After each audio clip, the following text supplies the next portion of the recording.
Hello everyone, welcome back to Fellman physics classes.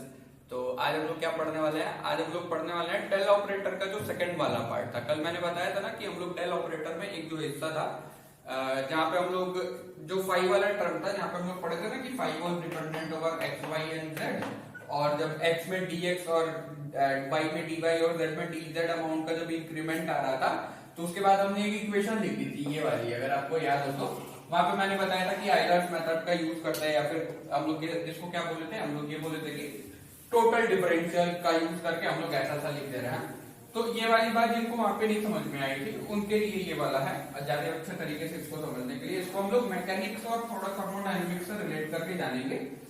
तो लेकिन उसके पहले एक बात ये थी कि कल जब प्रॉपर्टीज में बताया था तो उसमें एक प्रॉपर्टी छूट गई थी, वो वाली प्रॉपर्टी पहले देख लेते हैं, उसके बाद हम लोग इसको स्टार्ट करते हैं। ओके, तो कल कुछ प्रॉपर्टीज हमने देखी थी उस डेल ऑपरेटर के रिगार्डिंग की वेक्टर को फॉलो कर, मतलब वेक्टर प्रॉपर्टीज को होल्ड करता है। फिर जब हम लोग उसका अलग अलग जगह ऑपरेट कराते हैं, जैसे मल्टीप्लिकेशन वाला टर्म था तो एक बार ग्रेडियंट की कहानी है, एक बार डाइवर्जेंस की कहानी है और एक बार कर्व की कहानी है थी। तो कुछ प्रॉपर्टीज हमने देखी थी, एक प्रॉपर्टी उसमें बड़ी इंपॉर्टेंट प्रॉपर्टी थी, वो छूट गया था जल्दी जल्दी में। तो देखो उसमें होगा क्या था, वो प्रॉपर्टी कुछ ऐसी थी है कि जो हम लोग डेल ऑपरेटर लिखते हैं ना, ये वाला इन्वर्टेड डेल्टा वाला, ये हमेशा फंक्शन के लेफ्ट साइड लिखा जाएगा। कहां लिखा जाएगा? फंक्शन के कभी भी लेफ्ट साइड लिखा जाएगा, मतलब इधर, और फंक्शन हमेशा किधर? यहाँ राइट साइड में लिखा जाएगा। बट तब जाकर के ये ऑपरेट कर पाएगा। बट अगर हम लोग फंक्शन को लेफ्ट साइड लिख दें, किसके? ऑपरेटर के, क्या कर रहे हैं, फंक्शन को इस ऑपरेटर के लेफ्ट साइड लिख देंगे तो मामला एकदम बदल जाता है यार। मतलब इसको तो हम लोग सॉल्व करेंगे तो कुछ ना कुछ चीजें मिलेंगी, बट अगर हम लोग कुछ ऐसा करते कि फाइव को इधर लिख दें या फिर कुछ और ये अपने डेल्टा ऑपरेटर को इधर लिख दें, तो ये दोनों बातें ना यार आपस में बराबर नहीं है, ठीक ना। जैसे जरूरी नहीं कि ये बस स्केलर के साथ ही हो, ये वेक्टर स्केलर फंक्शन के साथ ही हो, वेक्टर फंक्शन के साथ भी हो सकता है, ठीक ना, होता ही है। जैसे कि हम लोग ये भी नहीं करेंगे था ना, तीन चीजें हमने देख रखी थी, एक डॉट प्रोडक्ट के साथ वेक्टर का ऑपरेटर, ये दो वेक्टर्स का डॉट प्रोडक्ट टाइप वाला था, फिर डॉट प्रोडक्ट दो वेक्टर्स का क्रॉस प्रोडक्ट वाला टाइप था। तो एक तो ये वाला हिस्सा हो गया, दूसरा हिस्सा क्या था भैया, डॉट प्रोडक्ट के साथ माना कि कोई वेक्टर पॉइंट फंक्शन है, उसके लिए ये बात सकते हैं, उसमें भी हम लोग ऐसा नहीं कर सकते, ठीक ना। वहां पे भी ये दोनों आपस में बराबर नहीं होंगे। और सिमिलर हमारे साथ क्रॉस प्रोडक्ट वाला जो कहानी था ना यार, ऐसा था जिसको हम लोग कर्ल का नाम लिए थे, वह ये प्रोडक्ट नहीं, मैं बताया था कि इसको हम लोग मल्टीप्लाई करना नहीं बोलेंगे, क्या बोलेंगे कि ये इसके ऊपर एक्ट कर रहा है, मतलब ये डेल ऑपरेटर इसके ऊपर एक्ट कर रहा है, या फिर हम लोग ऐसा बोलेंगे कि डेल ऑपरेटर जो है उस वेक्टर पॉइंट फंक्शन या फिर उस स्केलर पॉइंट फंक्शन के ऊपर ऑपरेट कर रहा है, मल्टीप्लाई वाली बात नहीं करेंगे। तो यहाँ इसके लिए भी वो बात सकते हैं, ठीक ना, इसके लिए भी हम लोग ऐसा नहीं कभी लिखेंगे, बात अलग हो जाएगी। वेल इसको तो सॉल्व करोगे तो कोई ना कोई चीज मिलेगी हम लोगों को, बट अगर ऐसा लिख दिए तो क्या हो जाएगा, अगर हम लोग ऐसा सा लिख देते हैं, मतलब ये ऑपरेटर के लेफ्ट साइड हम लोग अगर फंक्शन को लिख देते हैं तो क्या हो जाएगा, ये सॉल्व करने के बाद भी ना यार फंक्शन ही बना रहे, सॉरी ऑपरेटर ही बना रह जाएगा, क्या रह जाएगा, ऑपरेटर ही बना रह जाएगा, remains as an operator, remains as an operator, ठीक ना। तो ये वाली बात है, यहाँ पे भी वही कहानी, यहाँ पे भी वही कहानी, मतलब ऑपरेटर वाली कहानी बची रह जाएगी, मतलब उसको आगे हम लोग फिर से फर्दर किसी और फंक्शन पे ऑपरेट करा सकते हैं, ठीक ना। वो ऐसा नहीं होगा कि सॉल्व हो जाने के बाद ऑपरेटर, जैसे किसी फंक्शन पे वहां पे सॉल्व करके उसके बाद ऑपरेटर की कहानी खत्म थी, बट यहाँ पे क्या होगा ना, ये इसमें मल्टीप्लाई हो जाएगा, ऑपरेटर का जो टर्म है ना, ये वाला जो हम लोग लिखते हैं कि इन्वर्टेड डेल्टा बराबर लिखते हैं ना कि curly over curly x of i root plus curly over curly y of j root plus curly over curly z of k root वाला, तो उसमें ये ना डायरेक्टली मल्टीप्लाई हो जाएगा। अगर फंक्शन को हम लोग किधर लिख दें, अगर हम लोग फंक्शन को लेफ्ट साइड लिख दें इस ऑपरेटर पे, ये कौन सा ऑपरेटर है हमारा, वेक्टर डिफरेंशियल ऑपरेटर के, ठीक ना, के रूट। ओके, तो ये बात इंपॉर्टेंट है, ये इंपॉर्टेंट है, उसको याद भी रखना, ठीक ना, बहुत जरूरी था ये जानना। तो अगर कहीं पे फंक्शन लेफ्ट साइड में दे दे और ऑपरेटर राइट साइड में दे दे तो हम लोग डायरेक्ट सिंपल जैसे ऑपरेट करा करके सॉल्व करते हैं ना, वैसा सॉल्व नहीं कर पाएंगे हम लोग, वो तभी भी ऑपरेटर की प्रॉपर्टी को बनाए, मतलब मेंटेन रहेगी ऑपरेटर की प्रॉपर्टी, ठीक है। तो यही चीज थी, बतानी भूल गई थी। तो अब हम लोग आते हैं अपने उस वाली चीज पे कि कैसे वो जो फाइव वाला जो फंक्शन था स्केलर फंक्शन, कैसे कैसे उसको हमने सॉल्व करा था, तो क्यों वो करली फाई ओवर करली एक्स आई रूट प्लस सॉरी ऐसा था तो कुछ था, देख लेते हैं कि फाई कैसे ऐसा सा बन गया था जब हम लोग dx dy और dz अमाउंट का इंक्रीमेंट लाए थे x y z एक्सिस के अलॉन्ग, तो हमारा कुछ ऐसा सा जो मिला था curly phi over curly x dx plus curly phi over curly y dy plus curly phi over curly z dz। इसको आज हम लोग ना समझने की कोशिश करते हैं। अगर हम लोग को मैथमेटिक्स के बारे में उतना ज्यादा नहीं पता तो इसको फिजिक्स से रिलेट करके हम लोग समझने की कोशिश करते हैं, ठीक है। छोटा थोड़ा सा गणित आपको आना चाहिए। वेल, उसको समझने के लिए एक एग्जांपल लेते हैं। माना कि कोई एक चीटा है, ठीक ना, या फिर चीटी है और उसके पास पंख है, बट उसको पता नहीं है कि वो उस पंख का यूज करके उड़ सकता है, ठीक ना। तो उसको ये बात जब पता नहीं है ना, तो वो एक कंस्ट्रेंट मोशन परफॉर्म करता है। क्या करता है वो? बस वन डायमेंशनल मोशन परफॉर्म करता है। अगर एक्स एक्सिस के अलोंग चल रहा है तो एक्स एक्सिस के अलोंग ही हमेशा चलता रह जाएगा, या फिर वाई एक्सिस के अलोंग चल रहा है तो हमेशा वाई एक्सिस के अलोंग ही चलता रह जाएगा। जेड एक्सिस के अलोंग चल रहा है तो खाली जेड एक्सिस के अलोंग ही मोशन, मतलब उसका जो मोशन है वो कंस्ट्रेंट है, ठीक ना, वन डायमेंशन के अलोंग, ठीक ना। तो माना कि वैसा ही कोई चीटा है और किसी यूनिफॉर्म स्पीड से चल रहा है, ठीक ना, किसी यूनिफॉर्म स्पीड से चल रहा है। माना कि कोई स्पीड है 15 मीटर पर सेकंड की स्पीड से, ठीक है। और पूछा जा रहा है आपसे क्वेश्चन, एक पूछा जा रहा है कि इसका डिस्टेंस बताओ कि कितना डिस्टेंस कवर करेगा 3 सेकंड में, ठीक ना। तो सभी को पता है बहुत आसान काम है। जैसे कि कुछ अगर हम लोग फिगर बनाने की कोशिश करें तो ये रहा, माना कि एक्स एक्सिस का लॉन्ग, मान लो एक्स एक्सिस का लॉन्ग खाली मोशन कर रहा है, ठीक ना, कंस्ट्रेंट मोशन अपना परफॉर्म कर रहा है वो। तो चीटा बना देते हैं। माना कि हमारा चीटा, ठीक ना, और क्या कर रहा है ये, इधर 15 मीटर पर सेकंड से यूनिफॉर्म स्पीड से चल रहा है। याद रखना स्पीड इसलिए लिया हो क्योंकि हम लोग याद करो वहां पे जो फाई लिया था हमने वो स्केलर क्वांटिटी ले रखी थी या फिर स्केलर फंक्शन ले रखा था, क्वांटिटी नहीं। तो यहाँ पे हम लोग इसीलिए इसको स्केलर लेकर के चल रहा है। अब देखो, अब पूछ के रहा है कि 3 सेकंड बाद हम लोग को ये बताना है कि कितना डिस्टेंस ये ट्रेवल करेगा, ठीक ना। तो सभी को पता होगा speed is equal to distance upon time. तो हम लोग को डिस्टेंस निकालना है। माना कि अब डिस्टेंस निकालने के लिए सभी को पता होगा हम लोग क्या करेंगे, हम लोग इस 15 में उस 3 का मल्टीप्लाई कर देंगे। भाई 15 मीटर पर सेकंड क्या बताता है? 15 मीटर पर सेकंड ये बताता है कि वो जो चीटा है या फिर चीटी है वो हर सेकंड 15 मीटर का डिस्टेंस कवर कर पा रहा है, ठीक ना। तो 3 सेकंड बाद कितना हो जाएगा भैया? ये हो जाएगा 45। कितना हो जाएगा? 45। अब अगर हम लोग एकदम बेसिक मैथमेटिक्स की अगर बात करें तो ध्यान से देखो, इसको हम लोग कैसे से लिख सकते हैं? इसको हम लोग डेल एक्स को डेल एक्स की तरह लिख सकते हैं। ये हमारा स्पीड था ना, स्पीड को कैसा सा लिख सकते हैं? dx over dt। और ये हमारा टाइम इंटरवल, ये 3 सेकंड बाद कितना चला। अब देखना ध्यान से, ये क्या बताते हैं भैया? ये बताता है चेंज इन द फंक्शन, ठीक। और ये क्या बताता है? Change in the time. अब यहाँ पे एक बात याद रखना, यहाँ पे जो x है वो x क्या है? वो डिपेंडेंट है किसके ऊपर? t के ऊपर। और t यहाँ पे क्या है? t is the variable, t is the variable. तो ये हो गया चेंज इन द फंक्शन और x, ठीक। ये क्या होगा? चेंज इन द टाइम और the variable, change in the time या फिर चेंज इन द वेरिएबल। अब देखना, और ये क्या बताता है भैया? ये हमने कल बताया था कि ये किसको रिप्रेजेंट करता है? ये प्रोपोर्शनैलिटी फैक्टर है। क्या है ये?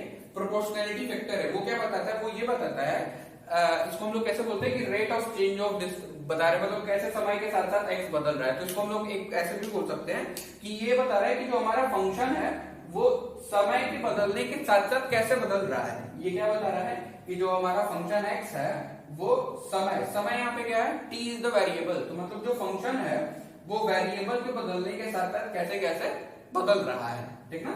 ये क्या हमारा? ये हमारा प्रोपोर्शनैलिटी फैक्टर भी बोलते हैं इसको, प्रोपोर्शनैलिटी फैक्टर। अब देखना, अब ये वाली कहानी याद रखना, ये जो है ना इसको माना मैंने इक्वेशन नंबर 1। क्या माना? Equation number 1। ये वाली चीज याद रखना। अब देखो, अब आते हैं हम लोग थर्मोडायनामिक्स से रिलेट करने की कोशिश करते हैं। देखो माना कि वो वाला जो फिगर है ना वो उसी के लिए बना रखा है हमने। अब देखो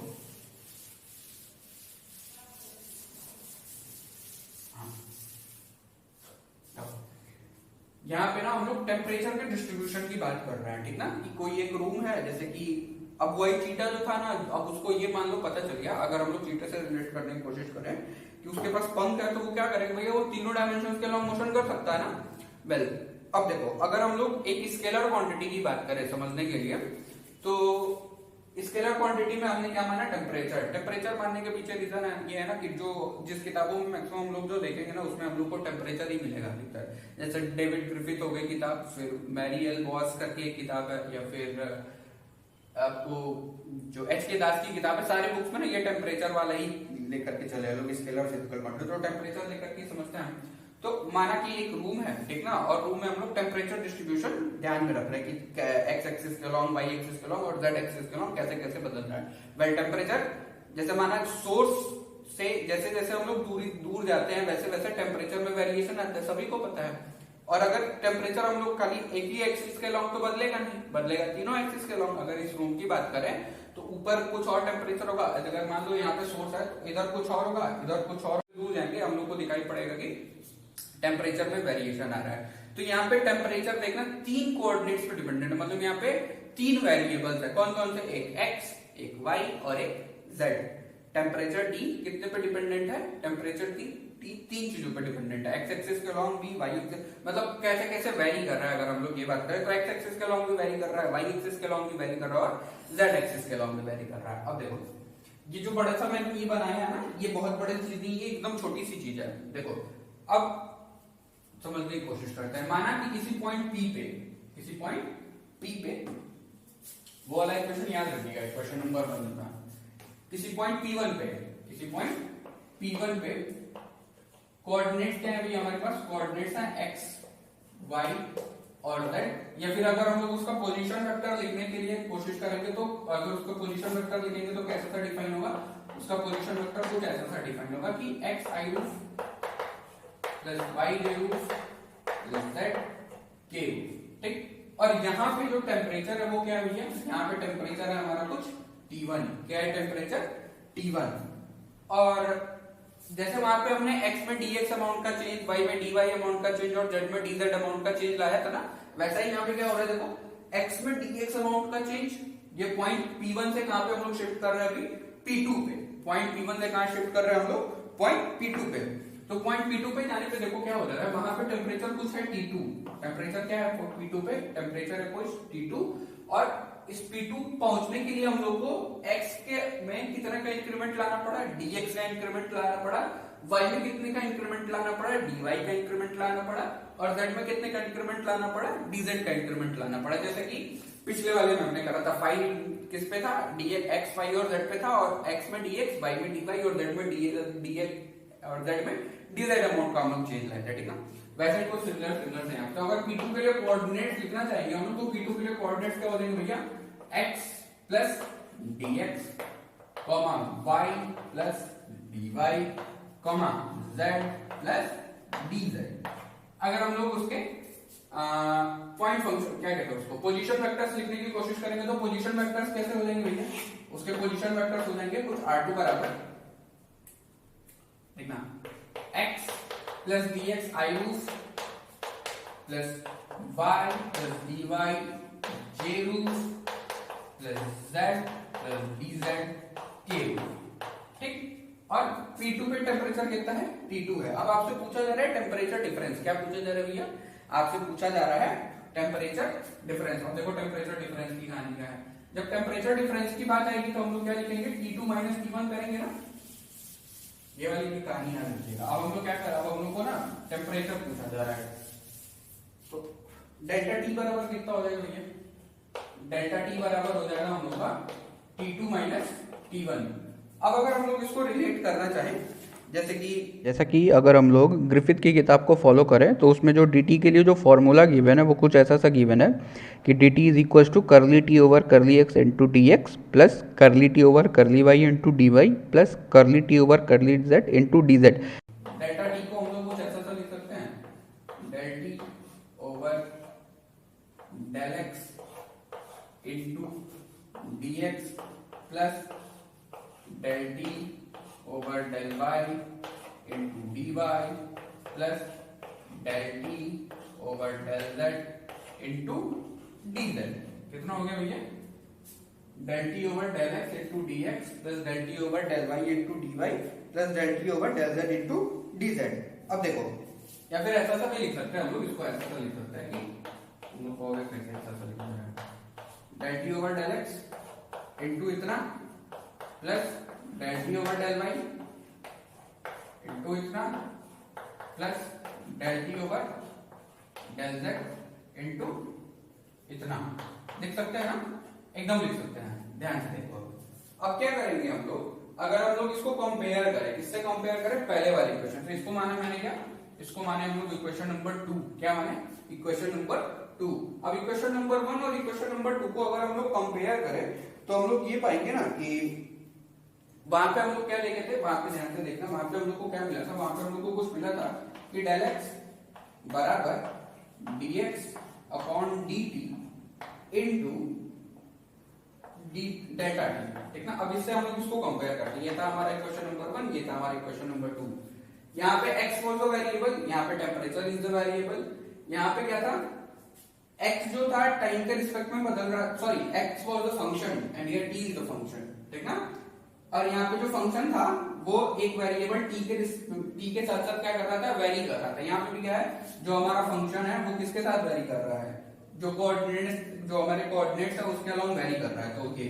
और उसके बाद चेंज इन द वेरिएबल, तो ये रहा हमारा change in the variable. Similarly चूंकि ये तो वन वेरिएबल था ना यार, लेकिन ये कितना है? यहाँ पे तो ये तीनों एक्सिस के अलाउंग बदल रहा था, तो यहाँ पे क्या हो जाएगा हमारा? Change in the function with respect to the variable into the change in the variable plus फिर से वही कहानी जैसे ये तीनों का था कि हमारा फंक्शन कैसा कैसा सा बदल रहा है वेरिएबल के साथ साथ, और वेरिएबल कितना बदल रहा है, तो इन दोनों का प्रोडक्ट फिर इन दोनों का प्रोडक्ट फिर। तो अगर हम लोग मैच कराएं तो देखो एकदम एनालॉगस सा दिखेगा तुम लोगों को। अब यहाँ पे क्वेश्चन ये बनता है कि ये बताइए कि यहाँ पे क्यों डी यूज किया जा रहा है, यहाँ पे क्यों कर्ली यूज किया जा रहा है? वेल, डी और कर्ली यूज करने के पीछे रीजन क्या है? डी जो हम लोग सॉल्व कर रहे थे ना, चूंकि ये सिंगल वेरिएबल था, क्या था ये? सिंगल वेरिएबल था, तो आराम से हम लोग डिफरेंशिएशन यूज कर रहे थे। यहाँ पे जो कर्ली वाला है, कर्ली, ये किसको रिप्रेजेंट करता है भैया? कर्ली ओवर कर्ली एक, या फिर कर्ली ओवर कर्ली में, ये पार्शियल डिफरेंशिएशन को रिप्रेजेंट करता है। किसको रिप्रेजेंट करता है? पार्शियल डिफरेंशिएशन को। यहाँ होता क्या है ना कि क्योंकि हमारा फंक्शन एक पे तो डिपेंडेंट है नहीं, तीनों पे अलग अलग डिपेंडेंट है, तो जब तीनों पे अलग अलग डिपेंडेंट हो तो इसीलिए हम लोग कर्ली वाले, यहाँ पे हम लोग पार्शियल डिफरेंशिएशन का यूज करते हैं। ठीक है? अगर दिमाग में ये क्वेश्चन है कि मान लीजिए अगर x एक्सिस के अलाउंग ना बदलता हो, खाली y और z एक्सिस के अलाउंग बदलता हो, तो इसके लिए क्या हो जाएगा? इसके लिए हमारा टर्म 0 हो जाएगा, बिकॉज इसके अलाउंग जो हमारा टेम्परेचर रहेगा कांस्टेंट रहेगा। बट इन दोनों के अलाउंग हम लोग क्या करेंगे? इन दोनों के अलाउंग हम लोग पार्शियल डिफरेंशिएशन यूज करेंगे। ठीक ना? आई होप कि समझ में आ गया होगा कि क्यों कैसा कैसा सा हो जाता है। ठीक ना? तो यही था, इतना इस वीडियो में यही समझाना था कि कैसा काम, कैसे अगर एनालॉग अगर कंपेयर करें तो जनरल मेथड से भी हम लोग इसको निकाल सकते हैं। ठीक ना? तो इस वीडियो में इतना ही। देखने के लिए बहुत बहुत धन्यवाद, और अगर ये वीडियो अच्छा लगे तो लाइक करना, शेयर करना, और अगर चैनल पे नए हो तो सब्सक्राइब जरूर करना। Okay, thank you.